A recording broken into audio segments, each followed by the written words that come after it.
الحمد لله رب العالمين والصلاة والسلام على سيدنا محمد وعلى آله وأصحابه أجمعين. أما بعد. السلام عليكم ورحمة الله وبركاته. İnşallah бүгінгі сабағымыз Пайғамбарымыз алейхиссалату вассалам тыйым салған кейбір сөздер мен амалдар жайлы айтамыз. Негізінде бұлар адамды ислам дінінен шығармаса да, үлкен ширк болмаса да, Пайғамбарымыз алейхиссалату вассалам кейбір амалдарға тыйым салушы еді. Өйткені ол үлкен ширкке алып баратын жол болғандықтан. Пайғамбарымыз алейхиссалату вассаламдың умметіне деген уайымы сондай еді. Қандай бір сөз, әлде бір іс умметін діннен шығарып жіберу мүмкін болатын болса, ол нәрсеге бірден тыйым салушы еді. Ол нәрсені істемеуге бұйырушы еді. Солардан біріншісі «Мәша Аллаху ва ши'та» деген сөз, әлде «Лаула Аллаху ва анта» деген сөздер бар еді арабтарда. Бұл жалпы құрмет ретінде, біреуге жақындау үшін бекер бос сөз ретінде айтылуы мүмкін, әлде шынымен жүректен айтылуы мүмкін. Егер Алла және сен қаласаң деген сөз, әлде Аллах және сен болмағаныңда деген сөздер.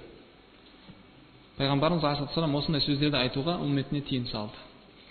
Бір күні бір кісі келіп, сен және Алла және сен қаласаң болады ғой ол істеген кезде, сен ондай деме дейді. Егер жалғыз Аллах қаласа болады де. Сен мен Аллахқа тең қылдың ба деді. Неге? Өйткені бұл сөздер Аллах пен және басқа біреуді оған тең қылып қою мағынасын береді.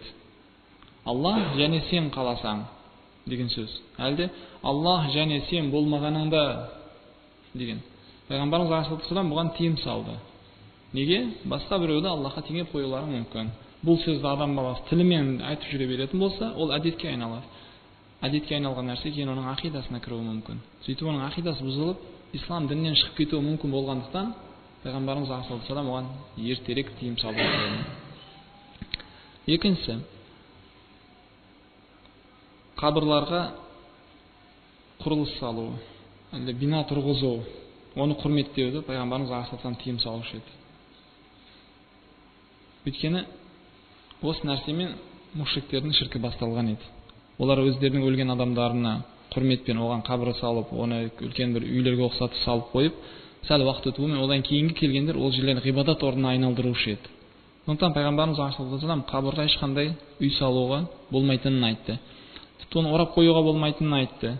Оған жазуға, тіпті өзінен шыққан топырақтан басқасын қосуға болмайтынын айтты. Ол жер қазылған кезде қанша топырақ шығатын болса, соның өзін ғана қояды. Одан артығын қоюға болмайтынын айтты. Али радиаллаху анху айтады, Абул Хайяж деген кісіні шақырып оған айтты дейді.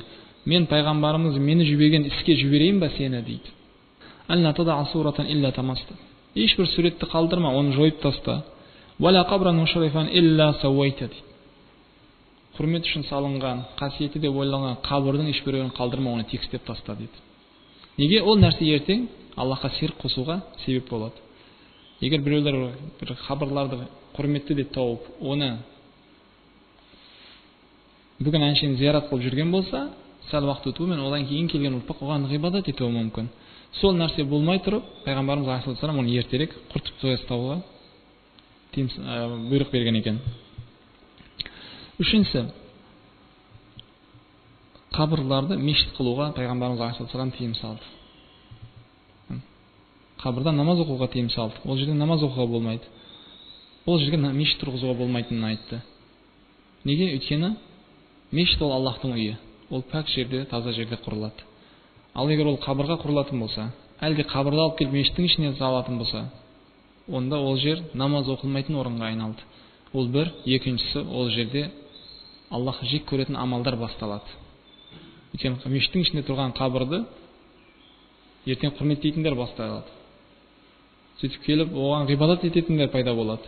Сондай іс болмау үшін Пайғамбарымыз алейхиссалату вассалам ол ғибадатқа себеп болып кетуі мүмкін болғандықтан тыйым салды ол нәрсені істемеуге. Өкінішке орай ол нәрсе бүгінгі күнде бауырлар өте көп. Тіпті араб тілін білетін арабтардың өзі Құран мен хадисті оқытып түсіне алатын жағдайда болса да, талай араб елдерінде табасың, егер мешітке кірсең, мешіттің ортасында әлде михрабтың қасында бір қабір тұрғаны. Қайдан шықты бұл? өздерінің салих бір кісілер болған еді, оларды жақсы көрді. Сөйтті де оларды еске аламыз деп оның қабірін жақсылап көркемдеп қойды. Кейін ол кісінің қасынан ғибадат жасаймыз деген оймен мешіт салды оған. Сөйтіп біраз уақыт өтуімен ол кісілерге Аллахтан басқаға ғибадат етіле бастаған еді. Осы нәрселерді болдырмау үшін пайғамбарымыз алейхиссалам бұрыннан оған тыйым салған еді. Ол жерлерге мешіт тұрғызуға болмайтынын айтты. Төртіншісі, пайғамбарымыз алейхиссалам күн шығатын кезде, таң атарда, әлде күн батарда ғибадат етуге тыйым салды. Өйткені осы кезде күнге табынушылардың ғибадат жасайтын кезі. Күн шығып атқан кезде, әлде батып атқан кезде, хадисте келгендей, иблис дейді, күн шығатын жерге барып тұрып алады дейді. Күн оның екі мүйізінің ортасынан шығады. Әлде бататын кезде ол күн батысқа тұрып алады да, оның екі мүйізінің ортасынан батады дейді. Сол кезде күнге табынушылар оны иләх деп ойлап, оған ғибадат ететін болады. Сөйтіп олар Аллахқа емес, олар шайтанға ғибадат етіп жатқандар. Сол кезде мұсылмандарға ғибадат етуге пайғамбарымыз алейхиссалам тыйым салды. Имансыздарға ұқсамау үшін. Олар мен біздің ғибадатымыздың арасында айырмашылық болу үшін. Олар істеген істі істемеу үшін. Барлық нәрседе бізде айырмашылық болып тұру керек. Ғибадатта міндетті түрде. Сондықтан пайғамбарымыз алейхиссалам ондай мезгілде ғибадат жасауға тыйым салды. Ал кім оған жақындатып істейтін болса, ол мұнафиқтың ғибадат екенін айтты. Мұнафиқтар ол бекер іспен, бекер сөзбен уақытын өткізеді. Күн батайын деп атқан кезде, әлде күн шығып кетейін деп атқан кезде, тез орнынан тұрып, пайғамбарымыз алейхиссалам айтқандай, Аллахты көп еске алмай, тез бастарын сәждеге ұрады, әлде тұмсықтарын жерге қояды дейді. Бұл мұнафиқтың ғибадаты. Әрбір намаздың өзінің уақыты бар, және пайғамбарымыз алейхиссалам көрсеткендей, Аллах жақсы көретін уақыты бар. Сол уақытта орындау керек оны. Аллахқа иман келтірмеген кәфирлер ғибадат ететін уақытта ғибадат етуге болмайды екен. Тіпті бір күні пайғамбарымыз алейхиссалам яһудилердің ораза ұстап жатқанын көрді дейді. Сөйтіп олардан сұрады дейді, бұл күнде сендер неге ораза ұстайсыңдар? Ашура күні еді.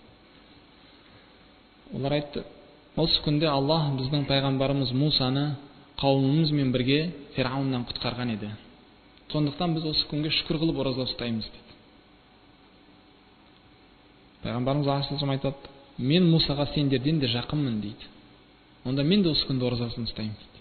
Осы күнде мен де ораза ұстаймын деді. Өйткені Мусаға мен сендерден де жақынмын дейді. Сөйтіп, егер келесі жылы аман болсам, оған бір күн қосып ұстаймын дейді. Ашура деген 10-шы күн деген, Мухаррамның 10-шы күні. Келесі жылы аман болсам дейді, Тасуаны оған қосып ұстаймын дейді. 2 күн ұстаймын, яһудилер сияқты болмау үшін. Яһудилер мен мұсылмандардың ғибадаты бірдей болмасын. Неге? Өйткені біраз уақыт өтуімен ақмақтар шыға бастайды, надандар шыға бастайды. Біз осы мәселелерде яһудилермен келісеміз, осы мәселелерде христиандармен келісеміз дейтіндер шығатын болады. Пайғамбарымыз алейхиссалам Аллахтың ақиқаты, Аллахның діні бірнешеге бөлінбейтінін айтты. Ол жалғыз дін, ислам, ол бөлінбейді. Ақиқат біреу болады. Оның айналасы бәрі қараңғылық. Сондықтан келесі жыл тірі болсам, оған мен тасуаны қосып ұстаймын деген еді дейді. 5-ші, Аллахқа жақындау мақсадымен зияратқа бару мәселесін пайғамбарымыз алейхиссалам тыйым салды. Аллахқа жақындау үшін белгілі бір жерге зияратқа бару. 3 мешіттен басқасы. Маккадағы Масжид Харам, Мәдинадағы Масжид Набауи, Палестинадағы Масжид Ақса. Осы 3 мешіттен басқасына Аллахқа жақындау мақсадымен ғибадат жасауға, сафарға шығу, зияратқа бару тыйым салынған нәрсе.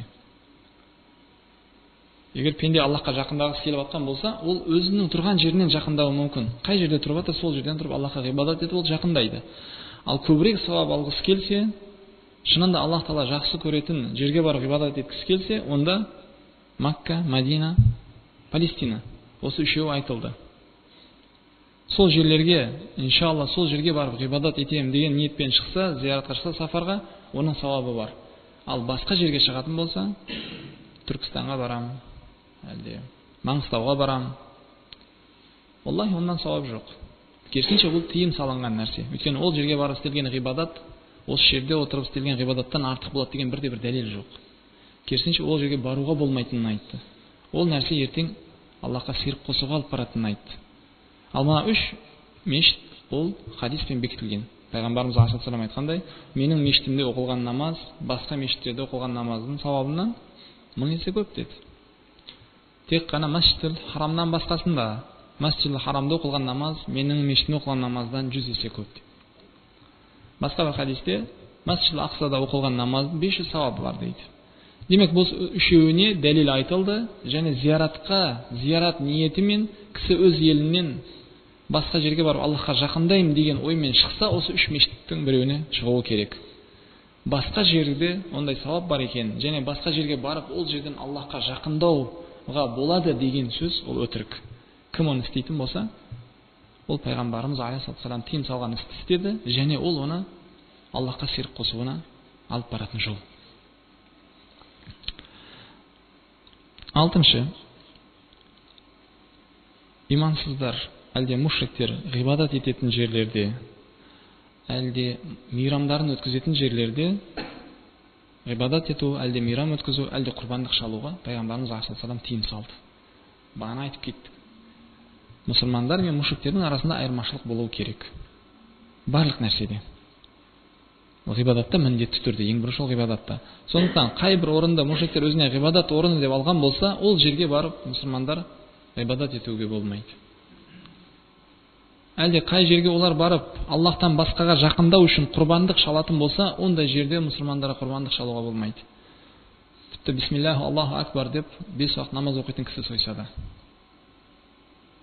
ол ет халал болмайды. Неге? Өйткені мушриктер сол жерді шіркіне арнаған. Сол жерге барып олар Аллахтан басқаға жақындау үшін ғибадат жасайтын орны. Қай бір жерді олар өздерінің мейрамдарының, діни мейрамдарын өткізу үшін орын қылған болса, онда жерге барып ислам мейрамдарын тойлауға болмайды. Бұл нәрсеге тыйым салынды. Неге? Айтайық, мысалға бір мушриктер бір орынды өздеріне мейрам орны қылатын болса, ол жерге міндетті түрде өздерінің діні бойынша, әлде өздері ұстанған бағанағы несі бойынша алып келетін аспаптары болады. Әлде белгілі бір ыңғайлы жағдай жасайды өздеріне. От жағу үшін, әлде бір тастарын алып келеді, әлде ағашын алып келеді, қасиетті деген. Соны бәрін орнатып, не қылып олар сонда жерде ғибадат ететін болса, мұсылмандар да сол жерге алып барып, олар айтты тойлаймыз осы жерде, әлде құрбандықты осы жерде тойлаймыз дейтін болса, жаңа ұрпақ надандықпен ертең екеуін ажырата алмай қалуы мүмкін. Бір күн қараса ол жерде мушриктер ғибадат етеді, ертесіне қараса ол жерде мұсылмандар. Бір күн қараса мушриктер құрбандық шалады, ертесіне мұсылмандар. Әлде бір күн мушриктердің мейрамы, ертесіне мұсылмандардың мейрамы ол жерде.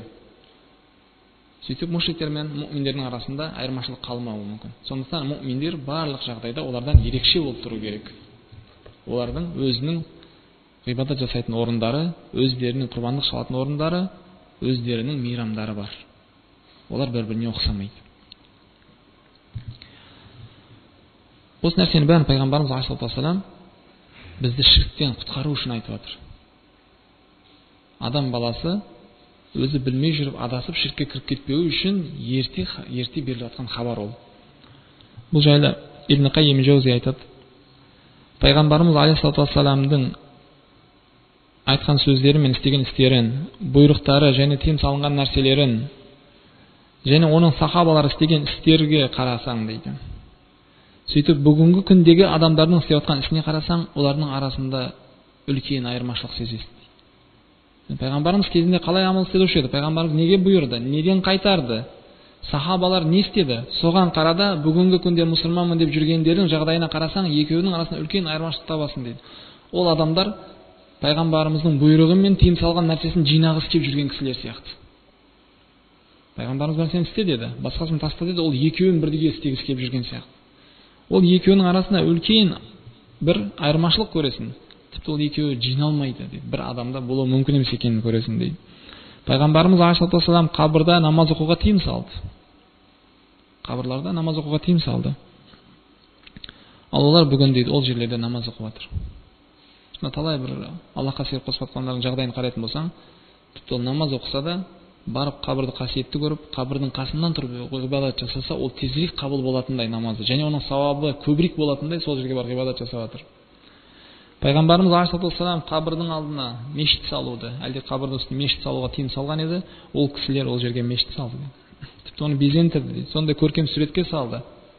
Сөйтіп оны басқа үйлерден абзал көрді, Аллахтың үйінен абзал көрді. Масжидил Харам, Масжидил Ақсаға аз көрген жоқ олар, әлде Масжидил Набауиден.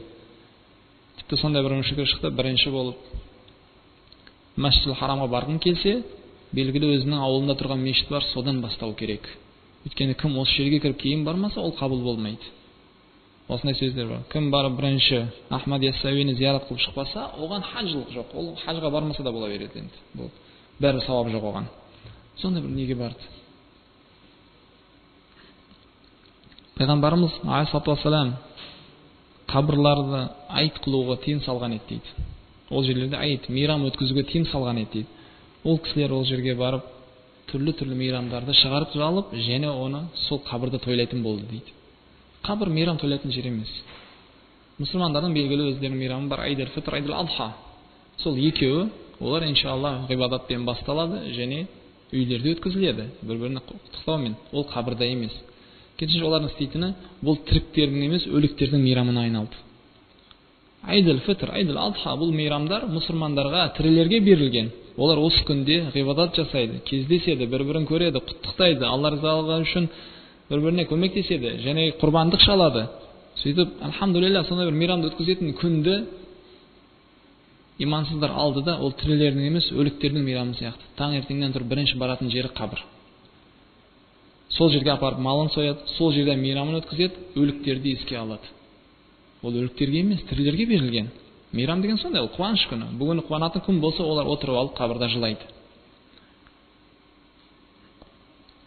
Пайғамбарымыз алейхиссалам ол жерлерге бина құруды, тұрғызуды, үй салуды тыйым салған еді.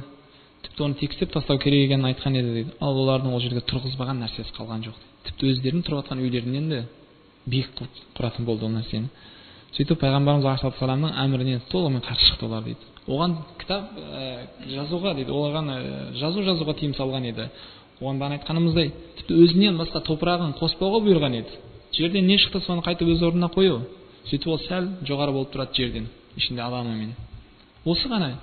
Олар ол жерге басқа жерден тасты таситын болды, ағашты да тасыды. Сөйтіп әртүрлі тақталарды жасап, оған Құранның аяттарын жазды, оған хадис жазды, оған бірнеше әкесінің атын жазды. Тіпті кейбіреулеріне қарайтын болсаң, ол кісінің тарихын жазып қойды. Бұның бәрі тыйым салынған нәрсе екенін Ибн Қайим Жаузи айтады.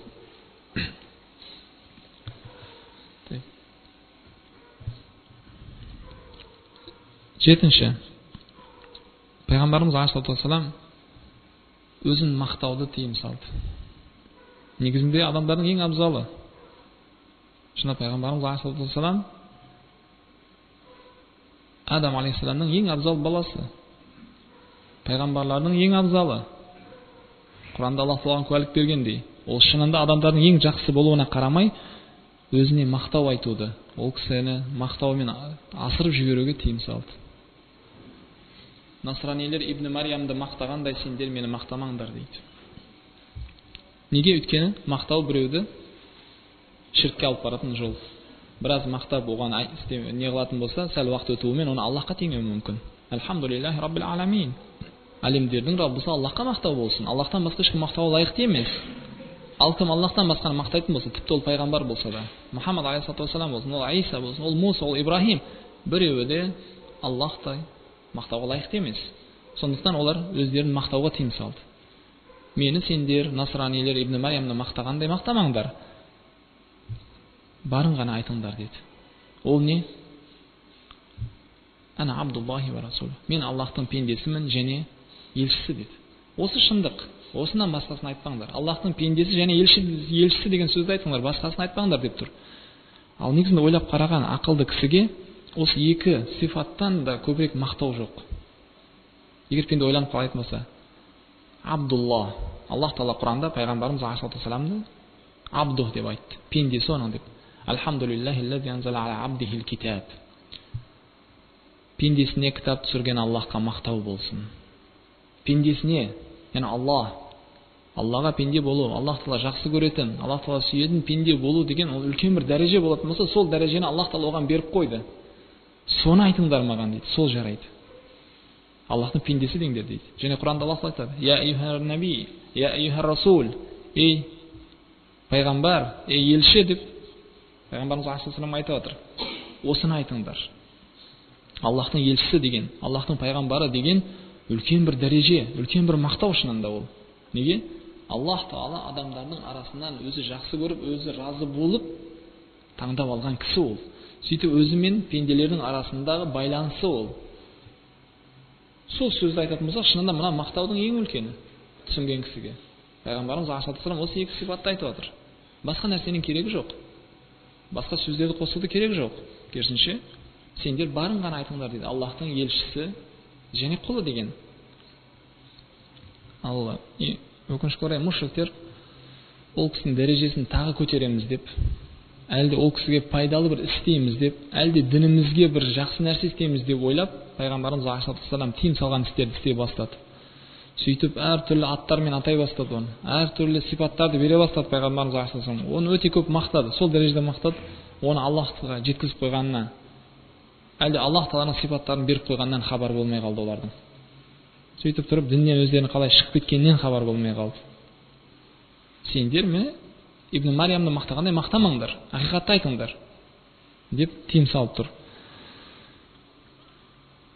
Ал шынында мақтауға лайықты кісі болса да дедік. Бұл нәрсені өзі де айтады. Пайғамбарымыз алейхиссалам хадисте айтқандай: "Мен адам баласының сәйидімін" деді. "Ана сәйиду валад Адам вала фахр". Мен адам баласының сәйидімін, абзалымын, вала фахр, бірақ мақтаныш үшін емес деді. Пайғамбарымыздың өзі айтып тұр. Бірақ бір кісілер келіп пайғамбарымызға: "Я сәйидуна ва ибн сәйидина" деген еді. Ей сәйидіміздің баласы деген еді. Пайғамбарымыз алейхиссалам: "Ас-сәйид Аллах табарак ва тағала". Сәйид ол Аллах деді. Қараңыздар. Кісілер келіп пайғамбарымызға ол сөз не үшін айтып отыр? Оны мақтау үшін айтып отыр. Пайғамбарымыз мақтау үшін келді, сен біздің сәйидімізсің, сәйидіміздің баласысың деді. Пайғамбарымыз алейхиссалам: "Сәйид ол Аллах" деді. Сен біздің абзалымызсың, абзалымыздың баласысың, ең жақсымызсың, ең жақсымыздың баласысың деген еді. Пайғамбарымыз алейхиссалам: "Шайтанға елші болмаңдар" деді. Шайтан сендерді өздеріне елші қылып адастырмасын сендерді. Тек қана барын айтыңдар. Аллахтың пендесі және құлы деп. Неге? Шайтан шынында өзіне елші қылып алады кейбір адамдарды. Сөйтіп бір жақсы істеп жатсын деп, жаман амалдарды оған көркем суретте көрсетіп, адамдарды адастырады. Сөйтіп негізінде өзі айтып тұр: "Мен адам баласының сәйидімін, мақтаныш үшін емес бірақ" деп айтты. Ал кім оны келіп сен сәйидімісің деп айтса, сәйид Аллах деп айтты. Неге? Адамдар адасып кетпеу үшін. Адамдар қателесіп, діннен шығып кетпеу үшін пайғамбарымыз алейхиссалам осы сөздерді айтып отыр. Ал негізінде кім біреуді мақтайтын болса, ол оның дәрежесін көтерген жоқ. Бір кісіні отырайық та оны істеген істерін айтып мақтайтын болсақ, осындай істерді істеді, не қылды деп, біз оның мойнын үздік. Мойнын үздік дегеніміз, әрбір пендеде кемшілік бар. Кемшіліксіз, қатесіз пенде болмайды. Бірақ іштерінен алхамдулилла, Аллахтың қалауымен, Аллах Тағала кейбіреулердің қатесін жасырып жүр, сөйлемен ол хайырда жүр. Бірақ қателеспейтін пенде жоқ. Күллі бәни адам қатта ва хайр қатта ина тауабун. Адам баласының бәрі қателеседі, қателескендердің ең абзалы тауба қылғандары деді пайғамбарымыз алейхиссалам. Демек бәрі қателеседі. Қателеспейтін пенде жоқ. Бірақ бір топ пенделердің қатесін Аллах өзі жасырып жүреді, ол басқаларға көрінбейді. Алхамдулилла, олар хайырда жүр. Ал кім оларды мақтайтын болса, Аллах Тағала олардың да қатесін көрсетіп қояды. Олардың айыбын көрсетіп қояды. Бір кісі келіп пайғамбарымыз алейхиссаламның қасына бір бауырын мақтай бастады дейді. Менің бауырым осындай, менің бауырым осындай деп жақсы амалдарын айтып, шынында сондай болар, алхамдулилла. Айтып отқан кезде пайғамбарымыз алейхиссалам оған: "Уайхак" деді. "Қор боғыр" дейді. Бауырыңның мойнын үздің ғой дейді. Қор боғыр, сен бауырыңның мойнын үздің. Бұл не деген? Алхамдулилла, Аллах Тағала бауырыңның айыбын, қатесін жасырып келе жатқан еді. Алхамдулилла, сонымен ол жақсы болып келе жатқан еді. Ал сен мына айтқаныңмен Аллах Тағаланың айыбын, кемшілігін көрсетіп қояды, ол басқа ешкімнен абзал емес екенін көрсетеді. Жалғыз қателеспейтін ол Аллах. Уайхак, қор боғыр, сен оның мойнын үздің ғой деді. Сөйтіп ары қарай сөзін жалғастырып айтты дейді. Ешқашан біреуің басқа біреуін мақтамасын. Егер айтатын болсаңдар, тек қана барын ғана айтыңдар. Осы кісіде осындай сипаттар бар, алхамдулилля. Ал одан кейін тағы ахсибуху кадалик ва ла узакки алаллахи ахад. Мен солай деп ойлаймын. Бірақ мақтауының бәріне лайықты ол жалғыз Аллах. Қанша жақсы болса да Аллахтай болмайды деген сөзді айту керек. Мен солай ойлаймын. Ал біздің ойымыз мүмкін дұрыс болар, мүмкін қате болар. Сондықтан осы кісі жайлы мен солай ойлаймын. Ва ла узакки алаллахи ахад. Бірақ Аллахтан көп ешкімді мақтамаймын де. Осы сөз болу керек. Тіпті Абу Хурайра риwayat еткендей, пайғамбарымыз алейхиссалату вассалам бізге мақтаушылардың бетіне топырақ шашыңдар деп бұйырушы еді дейді. Біреу мақтап жатыр ма, топырақ шаш оның бетіне. Неге? Өйткені оның жақсы амалдарын жойып жатыр. Әлде оның ертең айыбы ашылып, кемшілігі көруіне себеп болып жатыр осы кісілер. Сондықтан пайғамбарымыз тыйым салып жатыр бәріне. Өзін де мақтауға болмайтынын, басқаны да мақтауға болмайтынын айтып жатыр. Бірақ өздері білмей Аллахқа ширк қосқандар, әлде адасқандар ол істерінен қайтқан жоқ. Әсіресе тариқатшылар. Осы мәселелерде талай шайтан оларға сөздерді көркем сөйлемдер жинап берді да өлеңдер жазды. Пайғамбарымыз алейхиссалам жайлы. Сөйтіп оның қафиясы да бір көркем келді. Соңғы бәрі жақсы бітеді. Маған сонда бір жақсы өлең шықты. Оны мәз ол айтып жүрді, бірақ мағынасына мән берген жоқ олар. Мағынасында күфрға кіріп кеткендерден өздерінің. Аллахтың дінінен шығып кеткеннен хабары болған жоқ. Мына жерде сол кейбір нелерді мысалға келтіреді. Я акрамал халқи мали мин алузу бихи сивака инда хулул хадисил амими фа инна мин жудика дуния ва дурратаха ва мин улумика илмил лаухи вал қалами. Ана соқларына жазған, әлде шейхтарына жазған сөздері пайғамбарымыз жайлы. Я акрамал халқ. Ей жаратылыстың ең абзалы. Сенден басқа кім бар маған пана болатын? Пананы кімден сұраймын сенден басқа? Пайғамбарымыз алейхиссаламға айтып жатыр. Я акрамал халқ. Жаратылыстың ең абзалы, иә. Сенден басқа пана болатын кім бар маған қиын жағдайда дейді. Ва инна мин жудика дуния ва дурратаха. Сенің жомарттығыңдан дүние мен ақырет бар. Дүние және ақыретте бар нәрсенің бәрі сенің жомарттығыңда бар. Ай, дүние ақырет сенің қолыңда дегендей. Мин улумика ва мин улумика илмил лаухи вал қалами дейді. Ал ғылымыңа келетін болсақ, лаухул махфуз, лаухта жазылған нәрсе және қаламдан хабарың бар сенің. Пайғамбарымыз алейхиссалату вассаламда Аллахқа серік қылғаннан хабар жоқ олар. Пайғамбарымыз сондай білімді, лаухул махфузда не жазылғанын бәрін біледі деп ойлады. Вал қалами деп тұр, қалам. Аллах Тағала қаламды жаратып оған не жаз деп бұйырғанымызда соның бәрінен хабары бар оның. Дүние, ақыреттің бәрі пайғамбарымызда. Жомарттығында. Кімге қаласа соған бере аласың сен. Және пана сұрайтын сенен басқа кім бар маған. Деп сонда адасумен өзінің имансыз болып кеткенінен хабар болған жоқ олардан. Сондықтан жалпы ана неде пайғамбарымыз алейхиссалату вассаламды сәйид деуге болады ма, жоқ па деген мәселеге келетін болсақ, бауырлар, бір хадисте ол өзін сәйид екенін айтты. Ана сәйид валад адам вала фахр. Мен адам баласының сәйидімін, мақтаныш үшін айтқан жоқпын деді. Екінші хадисте сен біздің сәйидімізсің және сәйидіміздің баласысың деген кезде сәйид ол Аллах деді. Ибн Қайим Джаузи осыны да айтады. Бұл мәселеде ғалымдардың арасында келіспеушілік болды дейді. Кішкентай келіспеушілікке барды олар. Сөйтіп олардың бір тобы айтуға болады деді. Сөйтіп кейбір нелер, мысалы, нелерінде естеміз ол сөздерді, Аллахумма салли ва саллим барик ала саййидина Мухаммад дейді. Иншалла, оған тыйым салынған жоқ. Ал басқа бір топ оны болмайды деді. Өйткені хадис тұр, ас-саййид Аллах деді. Саййид Аллах деді ма, демек ол сөзді айтпаған жөн деп болады. Сондықтан жалпы бұл жерде кішкентай ғалымдардың арасында келіспеушілік болғандықтан оны айтса да не жоқ оған, қарсылық жоқ, айтпаса негізі жақсы болады. Ал пайғамбарымыздан басқасыға айтпаған жөн оны. Пайғамбарымыздан басқасына айтылмайды. Өйткені болады дегендердің өзі жоқ кезде деді. 8. Салих кісілерді, әлде тақуалы болып кеткен кісілерді, әлде араларында жүрген кісілерді, сондай ғылымды деп танылған адамдарды мақтауға болмайтынын айтты пайғамбарымыз алейхиссалам. Оларды мақтауға да тыйым салды.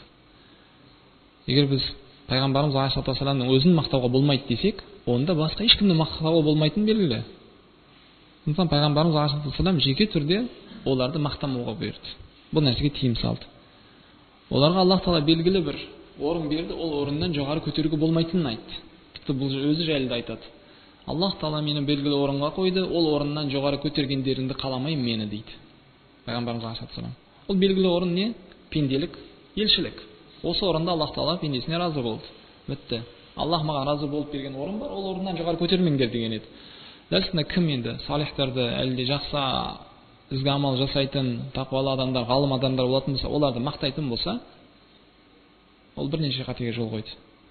Біріншіден мақтауға болмайтын еді, тыйым салынған нәрсені істеді. Екіншіден негізінде біреу мақталу керек болатын болса, ол Мұхаммад алейхиссалату вассалам болу керек. Ал ол кісі өзі тыйым салып тұр өзін мақтауға. Ал жалпы адамзаттың адасуына иблис осы нәрсені себеп қылмап еді.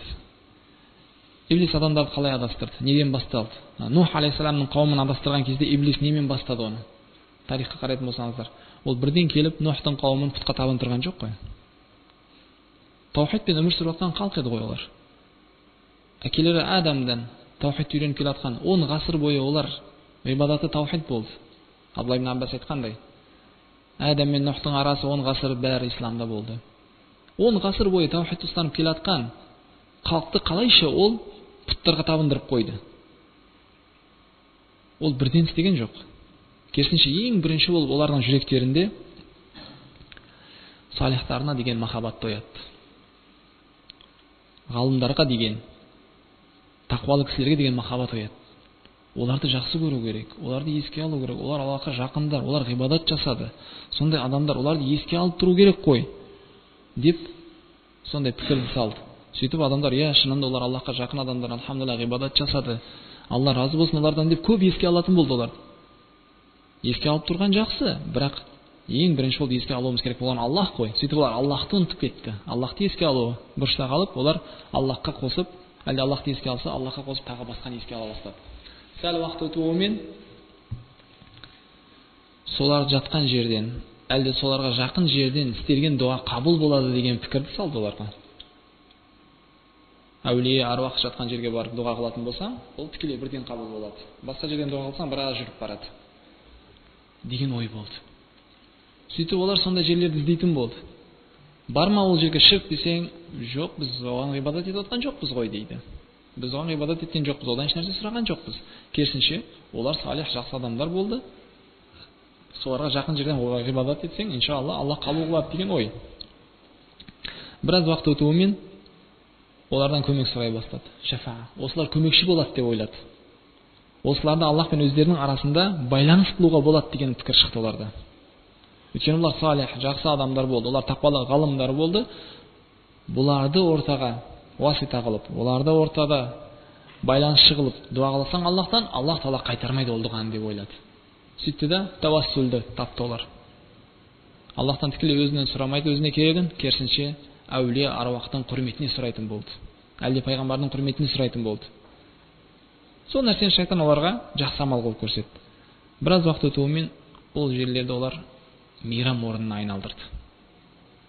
Сол жерден істелген амалдар қабыл болады, осы жерге келіп ғибадат жасау керек, мейрам орнына айналдыру керек деген ой шықты олардан. Сөйтіп қандай адасуға кірді. Біз айтпаймыз, оларды ұмыту керек деп. Жоқ. Бауырларымыз, әрине еске аламыз оларды. Оларды жақсы көреміз. Құранда Аллах Тағала бұл жайлы мұсылмандар жайлы аятта айтқан кезде оларды еске алу керек, жақсы көру керек екенін айтып кетті ғой.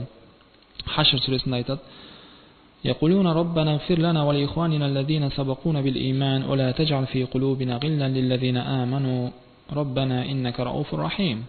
Ана мؤминдер айтатын сөздері: Раббымыз біздің күнәларымызды және бізге дейінгі бізді иманда озған бауырларымыздың күнәларын кешір. Біз осындай дұға қылуға бұйырылдық. Мұсылмандардың дұғасы осы. Аллахтан дұға алып сұраймыз: Я Аллах, ей Раббымыз, бізді күнәларымызды кешір, және бізге дейінгі бізді иманда озған, бізден бұрын иманды қабылдаған бауырларымызды күнәларын кешір. Иман келтіргендерге біздің жүрегімізде ешқандай жек көріс қалдырма, ешқандай көре алмаушылық қалдырма. Олар мен біздің жүректерімізді бір-біріне байла дегендей қылып. Біз оларға кешірім сұраймыз Раббымыздан, оларға жеңілдік сұраймыз. Бірақ оларды ортаға байланысты қылып Аллахтан өзімізге кешірім сұрамаймыз. Олар арқылы сұрамаймыз. Сондықтан бұл иман дегеніміз әлде Аллахқа жақындау деген басқа кісілер арқылы емес. Керісінше Аллах Тағала жақсы көрген кісілер болатын болса, ол кісілерге кешірім сұраумен, ол кісілерге Аллахтан мейірім сұраумен жақындаймыз біз Аллахқа. Ал осыны қателескен, адасқан мұсылмандар мен өздерінің мушрик болып кеткен кісілер түсінген жоқ. Сөйтіп алды да Аллахқа жақындау үшін әулиелер, аруақтар арқылы сұрау керек екен деп түсінді. Ал негізінде біз Аллахқа жақындағымыз келсе, Аллах Тағала жақсы көретін кісілерге кешірім сұрап, оларға мейірім сұрап, және өзімізге де сұрап жақындаймыз. Негіз осы болу керек.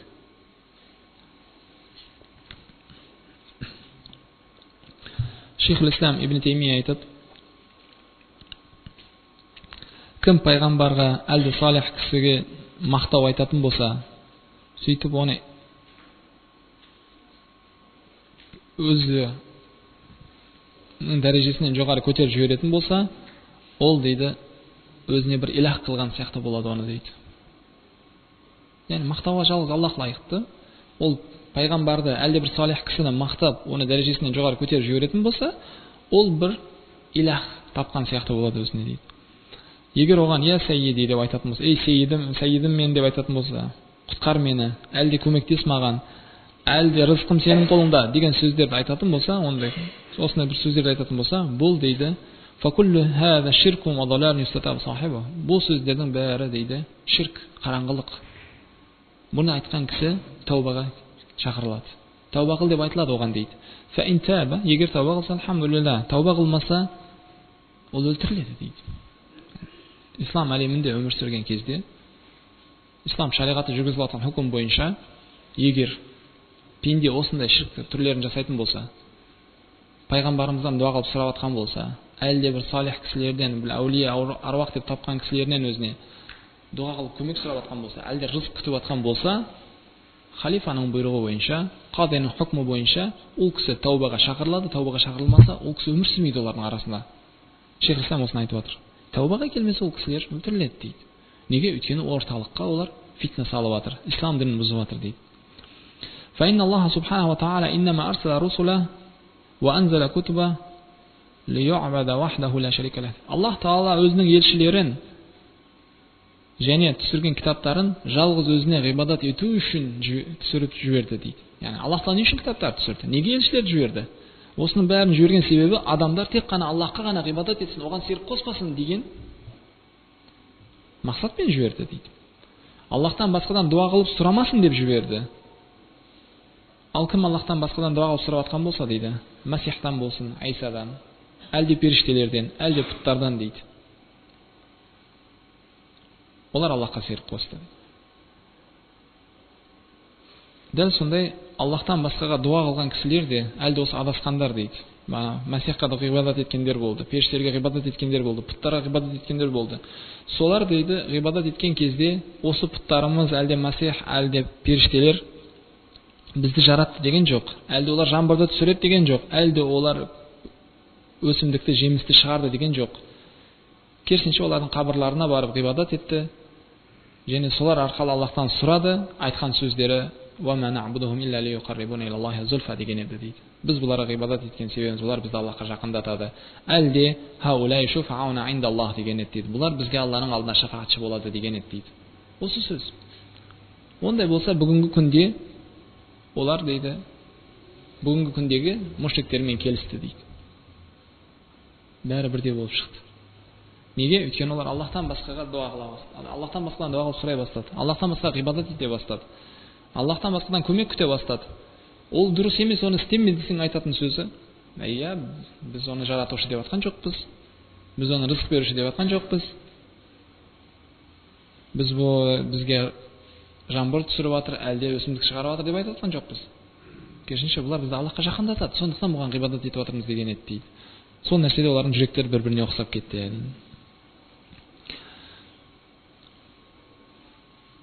Тағы бір айтып кететін бауырлар, бүгінгі күнде мушриктер, бүгінгі күндегі мушриктер мен жахилия кезіндегі мушриктерді салыстыратын болсаң, олар көп нәрседе келісті бір-бірімен.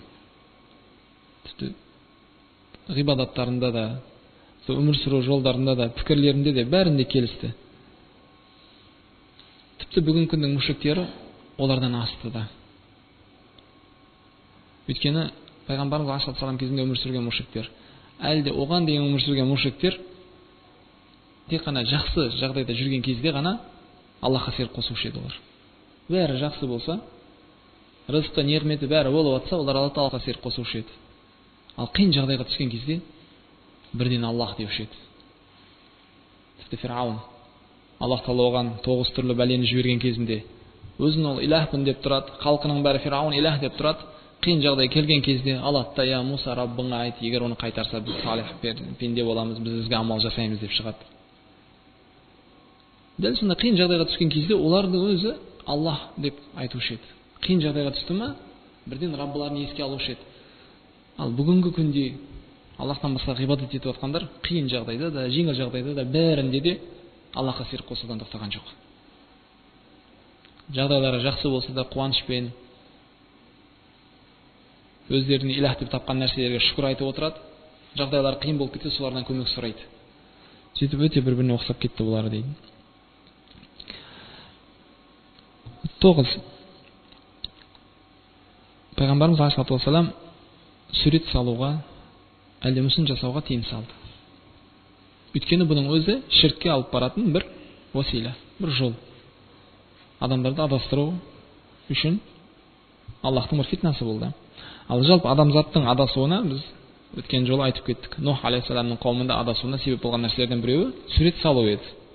Бірінші болып шайтан оларға өліктерді құрметтеуді бұйырған болса, өліктерді еске алып тұруды бұйырған болса, олар естен шығып қалмау үшін, оларды көп еске алуға себеп болу үшін олардың суретін салуды бұйырған еді ғой. Неге сендер олар суреттерін салып қоймайсыңдар? Әлде неге оларға мүсін жасап қоймайсыңдар? Тастан, ағаштан деп. Осы нәрсені олар жасады, ал одан кейін біраз уақыт өтуімен олар ғибадат етіле бастаған еді. Сондықтан ислам діні суретке деген қатты қарсылығын білдірді. Адамзатты ширктен құтқару үшін дедік. Сурет салу, тірі жанның суретін, ол хайуан болсын, ол адам болсын, ол құс болсын, пайғамбарымыз алейхиссалату вассалам оған тыйым салды. Тіпті бір кісі неге келіп, Абдулла ибн Аббасқа келіп айтқан кезде, оның бәрінен тыйылуым керек па? Яғни суреттің салуын жақсы көретінін айтып, несін білдіріп жатыр. Ол кісілер пайғамбарымыздың айтқаннан ары өтпеуші еді. Сөйтіп ол тыйым салынбаған нәрсені айтты. Егер істегің келіп жатқан болса, онда жансыз нәрсені сал деді. Тірі жанды салма деді. Істегің келіп жатқан болса, ол да қоймағаннан кейін, осын жақсы көремін мен, осын не, ол тыйым салынды ма, ол болмай ма деген бір не болған шығар. Егер салғың келсе, онда тек қана жаны жоқ нәрсені сал деді. Ол жаны бар нәрсеге тыйым салынды. Неге? Өйткені талай дәлелдер келіп тұр. Бұл нәрсе адамзаттың адасқанына себеп болғандығына. Пайғамбарымыз алейхиссалату вассалам сахих хадистердің бірнешесінде баяндады оны. Сурет салуға болмайтын. Сол хадистерден біразын айтып кетейік. Абу Хурайра риуаят еткен хадисте, Бухари мен Муслим риуаят етеді бұл хадисті. Пайғамбарымыз алейхиссалату вассалам айтады дейді. Қал Аллаху таала, Аллах таала айтады. Құдси хадис. Ва ман адлама мимман захаба яхлуқу ка халқи. Мен жаратқан нәрсені жаратуға әрекет қылушылардан да үлкен залым бар ма? Аллах Таала жаратып қойған нәрсені жаратуға әрекет қылғандар. Әрекет қылды деп айтатынымыз, ол істей алмайды ешқашан. Мен жаратқан нәрсені жаратушыдан да үлкен залым бар ма дейді. Өзіне өзі зұлым жасады ол. Аллахқа серік қосты ол. Сөйтіп Аллах Таала жаратып қойған нәрсені ол да жаратқысы келген сияқты. Фалияхлуқу зарра дейді. Егер шамалары келетін болса, әрине. Зарра деген ол ең кіші нәрсе, ядро дей ма? Ең кіші нәрсе, негіз. Жаратып көрсін ол негізді дейді. Аулияхлуқу хабба, әлде бір бидайдың дәнін жаратып көрсін ол кісі. Аулияхлуқу шаайра, әлде бір арпаның дәнін жаратып көрсін. Қолынан келмейді олардың. Біреу де келмейді. Дән жарату да келмейді қолдарынан, одан үлкенін де жарату келмейді. Ал кім соны істеуге әрекет қылатын болса, ондай кісілер дейді, ең үлкен зұлым жасаған кісілер болды дейді. Яғни сурет салушылар. Аллах Таала адамды жаратты ма, соны салуға әрекет қылатын, тірі жанды салуға әрекет қылатын, сондай кісілер болатын болса, салып атқандар, ондайлар залым кісілер екенін Аллах Таала айтып жатыр. Неге? Өйткені сурет салушы да, жаратушы да жалғыз өзі. Одан басқа ешкім еш нәрсенің суретін салмайды. Қазіргі күнде шын осында бір нелер көп, бір жоқ нәрсеге, әдетте біз көзімізбен көрмеген нәрселерді бір шедевр деді, әлде тағы бір нәрсе деді, оны алып тұрып өздерінше бір ешкім көрмеген бір заттарды салғысы келеді адамдар. Сөйтіп қалғандар таң қалдырғысы келеді. Негізі барлық нәрсені жаратқан Аллах, барлық нәрсеге сурет берген Аллахтың жалғыз өзі. Ешқашан ешкім басқа суретпен басқа нәрсені жарата алмайды да, сурет бере алмайды да оған. Аллар отырып алып біз көрмеген бір нәрселерді көрсеткісі келеді. Әлде алды сондайлар бар, алдыда ол жәннатты қандай болатынын салып жатқандар бар, әлде тозақты қандай болатынын, әлде ертеңгі күн қалай болатынын салатындар бар. Бұның бәрі Аллах жаратқан нәрсені жаратқысы келіп жүргендер. Олар ешқашан болмайды ол. Жалғыз жаратушы, суретке салушы ол Аллах.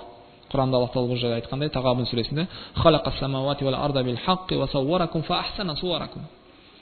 Аспандарды, жерді жаратты ол ақиқатпен, бил хақ. Раббымыз Аллах қана бұны бәрін жаратқан. Ва сауваракум, сендерді суретке салды дейді. Осы сурет емес, Аллах Тағаланың қалауымен салынған сурет мұнаның бәрі. Салт дегенде алзубилля тағала басқа түсінікке бармаңдар. Осы біздің жаратылысымызды Аллах Тағала істейді. Осы суретті бізге берген Аллах. Васауваракум деп тұр. Сендерді суретке салды. Суретке салды дегенде біз білетін түрде емес. Жалпы Аллах Тағала жоқ нәрсені бар қылды.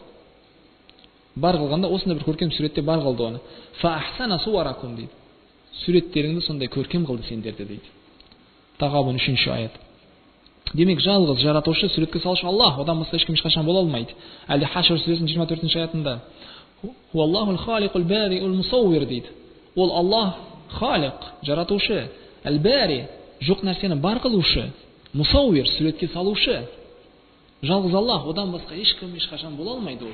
Ал болуға да әрекет қылмау керек ол. Сондықтан айтып отыр: "Фалияхлуқу хабба." Дәнді жаратып көрсін олар дейді. Дәнді де жарата алмайды, қолдарының ешнәрсе келмейді. Екінші хадис. Пайғамбарымыз алейхиссалам айтады, бұнда Бухари Муслим риуаят етеді Айшадан: "Ашаддун наси азабан яумал қиям аллазина юлахуна би халқиллах." Қиямет күнінде ең үлкен азапта болатындар Аллахтың істегенін істемекші болғандар. Аллах Тағала жаратқан нәрсені жаратпақшы болғандар. Аллах Тағала жаратты, барлық жаратысты, сондай бір жаратылыс жаратқысы келіп жатқандар. Сурет салушылар тағы. Әлде бір алып тастан, ағаштан бір нәрсе істеп, сонда мүсіндер жасап жатқандар. Қиямет күні ең үлкен азапта болатынын айтып отыр ондайларды. Аллах оларды азаптайтынын айтады. Осы нәрсе қазір болып жатыр. Тасты, ағашты алады да соның ішінен бір жаңалықтар шығарғысы келіп жатқандар қанша. Адамның суретіне салып оны әлде бір басқа нәрсенің суретін салып, әлде талай бір айттық қой, бағана айтқандай, өздерінің сөздерімен айтқан кезде бір искусство деді бұны. Сондай бір нәрсе. Сөйтіп Аллахтың әміріне қарсы шығып жатқанын ұмытты олар. Имам Навауи осы хадистің шархында айтады: егер кім ол істеп жатқан ісін, салып жатқан суретін, әлде істеп жатқан мүсіндерін Аллахқа ғибадат етілу үшін істеп жатқан болса, пұт болсын деген ниетпен істеп жатқан болса, мүсін салды дейік, әлде бір сурет салды, сөйтті де сол Аллахқа ғибадат ету үшін істелген болса, қарайтын болсаңыздар, христиандар үлкен суреттерін салып қояды. Айсаның суреті деп салып қояды, анасының суреті деп салады, тағы басқаның суретін салады. Осында адасушылар қанша қазір. Әлде мысалға мушриктер әртүрлі пұттарын әлге дейін істеп жатыр. Индияда жүргендер сиырының несін жасап жатыр, әлде тышқанды, әлде жыланды, әлде осындай нәрселерді істеп жатқандар. Әлде мұсылмандардың өзі қаншасы адасты. Қазіргі күнде осындай бір шірктерді жасап жатыр. Сөйтіп кім істеп жатқан пұтын, әлде салып жатқан суретін Аллахқа ғибадат етілсін деген оймен салған болса, ол кісі кәфир. Тіпті қанша ғибадат жасаса да, қанша амал жасаса да дейді. Ал кім оны Аллах істегенді мен де істеймін деген оймен істеп жатқан болса, ол кәфир, оның азабы одан да күшті дейді. Хадисте келгендей. Оның азабы одан да күшті. Өйткені Аллах істеген нәрсені істегісі келіп жатыр. Ал кім оны бәрін әншейін бір істеп, ешқандай мақсаты жоқ, әншейін істеп жатқан болса, мұсылман кісі дейік, ғибадат жасайды, бірақ осындай бір істі істеп жүр, искусство деп, әлде фән деп, әлде бағана айтқандай бір не деп қуып жүрген біреу болатын болса, ондай кісі фасиқ дейді. Фасиқ амалын жасап жатыр, үлкен күнә жасап жатыр, азапталады, бірақ кәфір демейміз. Егер жалпы осы нәрсені біліп тұрып не екенін, тиым салған, пайғамбарымыз оған тиым салған екенін біліп тұрып істеп жатқан болса, Ол кісі фасиқ, үлкен күнә жасады. Жауап береді оның үшін. Азапталады. Бірақ вала нукаффирху дейді. Ла якфур бидалик. Кафир болмайды. Имам Науави айтады. Шейх Абдурахман бин Хасан айтады.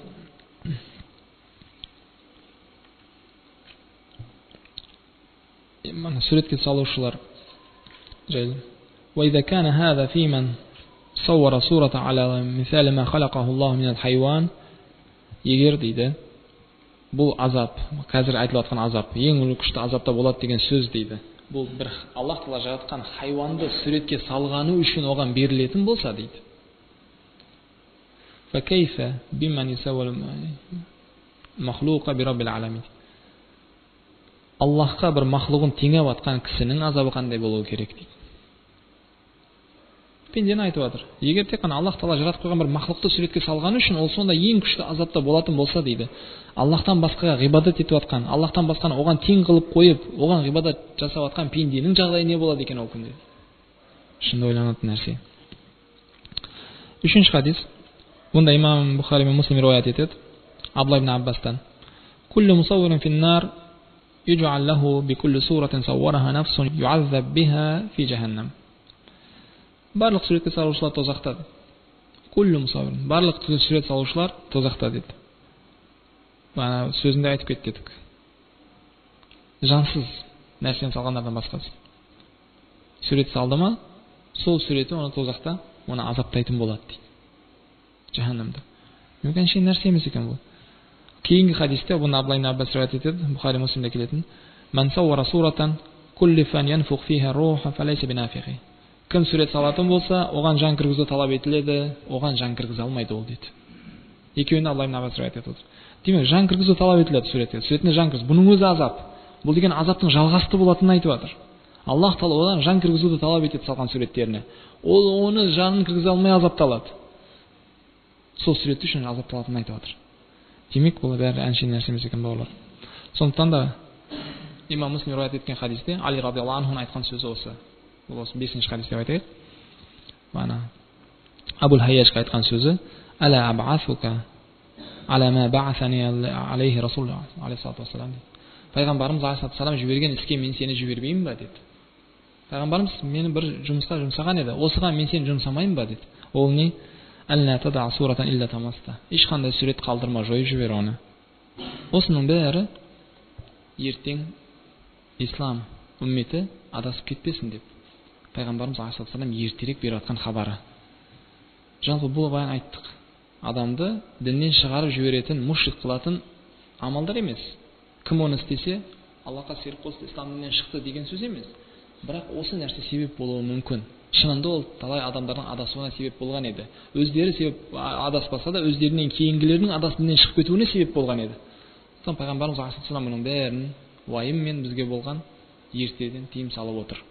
Сондықтан әрбір сөзіне тыйылуымыз керек. Пайғамбарымыз алейхиссалату вассалам қандай нәрсені бұйырды, соны істеу керек, неден қайтарып тыйылу керек. Өйткені жақсылық бар нәрсеге ғана бұйырады. Зиян бар нәрседен ғана тоқтатады бізді. Ол кісі дана, даналықты Аллахтан үйренді. Аллах хаким, даналардың ең абзалы. Сондықтан Пайғамбарымыз алейхиссалату вассаламды бұйрықтарын істеуіміз керек екенін Аллах Тағала Құранда бұйырды. Ва ма атакум расулу фахузу ва ма нахакум анху фантаху деп. Елші сендер неге бұйыратын болса бәрін істеңдер, неден қайтарған болса бәрінен тыйылыңдар деп тұр Аллах Тағала. Неге? Өйткені ол адамзатқа жақсылықтан басқасын ойламайды. Ол мейірім болып келген әлемге. Ва ма арсалнака илля рахматан лил аламин. Сені әлемге мейірімнен басқасы қылып жіберген жоқпыз. Мейірім болып келген Мұхаммад алейхиссалату вассалам ешқашан адам баласына зияндық қаламайды. Ешқашан олардың қиын жағдайға түсіп қалуын қаламайды. Сондықтан әрбір сөзін даналықпен алу керек, оны. Әрбір сөзіне иманмен, сеніммен алу керек. Әрбір сөзіне амал жасау керек.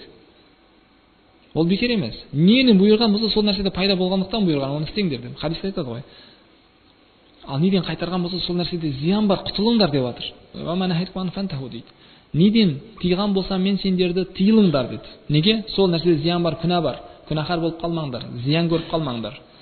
Ва ма амартукум бихи фату минху мастататум дейді. Ал неге бұйырған болсам, шамаларың келгенше істеңдер дейді. Бұйрықтарында сауап бар. Бұйрықтарында Аллахтың разылығы бар. Бұйрықтарында Аллах Тағала жақсы көретін амалдар. Шамаң келгенше істе оны, көбейт, ол саған жақсы. Ал неден қайтарған болсам бәрінен тыйыл деді. Өйткені ол нәрседе Аллахтың ашуы бар. Аллах Тағала жек көреді оны. Аллах Тағала разы болмайды оған. Тыйылуға бұйырды. Сондықтан пайғамбарымыз алейхиссалам осы нәрселерді қайтарып жатыр ма? Біз ақылға орын бермейік. Онда тұрған не бар? Ешқандай зиян көрген жоқпыз ғой бұдан. Қазіргі адамдар ақылды ғой, адасып кетпейді, бірден оның бәрін түсінеді ғой деген нәрсенің бәрін босқа жинап қояйық та. Пайғамбарымыз алейхиссалам айтты ма, істеу керек оны дегенде тоқтайық. Өйткені ол сөзін айтқан жоқ қой. Ол хауа сөзді айтпайды, ол бекер сөзді айтпайды. Оған айтылған бұл вахи, оған жіберілген вахи, ол соны жеткізеді ол пенделерге. Бекер сөз емес оның айтқаны. Сондықтан оны ақылға салмайық. Түсінуге әрекет қылмайық, оны түсінбейтін жағдай болатын болса. Бұйрық па, орындау керек. Істе деді ма, істе. Тыйыл деді ма, тыйыл. Иншалла сонда хайыр бар. Сонда пайда бар. Ал ақылға орын беретін болсақ, онда адастық. Өйткені бағанағы айтқан кісілеріміздің бәрі тарихта адасқандар ақылына орын бергендер еді. Істеген істеріне Құранды, Аллахтың кітабын, әлде елшінің сөзін дәлел қылмады олар. Керісінше өздерінің түсінгеніндей болған еді. Неге салих кісілерді жақсы көрмеске? Неге оларды мақтамасқа деген ой болған еді оларда. Әлде неге олар суретін салып қоймаймыз? Салып қоятын болсақ сонда жақсы емес пе? Көбірек еске алып тұрамыз оларды. Сауап көбірек болады деп. Әлде сәл баруымен ақыл. Шынында жақсы нәрсеге жақындасаң жақсылық болады. Жаман нәрсеге жақындасаң жамандық болады. Ол ақыл, философия. Дәл сондай мына кісілер қасына барып, осылардың қасында тұрып ғибадат жасасаң сауабы көбірек болады деп түсіне бастады. Ал бәрі өтірік екен. Пайғамбарымыз алейхиссалам айтып тұрып тыйым салды. Иншалла Аллах Тағала бәрімізге де пайғамбарымыз алейхиссаламның жолынан жүруді нәсіп етсін иншалла. Субханакаллахумма бихамдика, нашһаду ан ла илаха илля анта, настағфирука ва натубу илейк.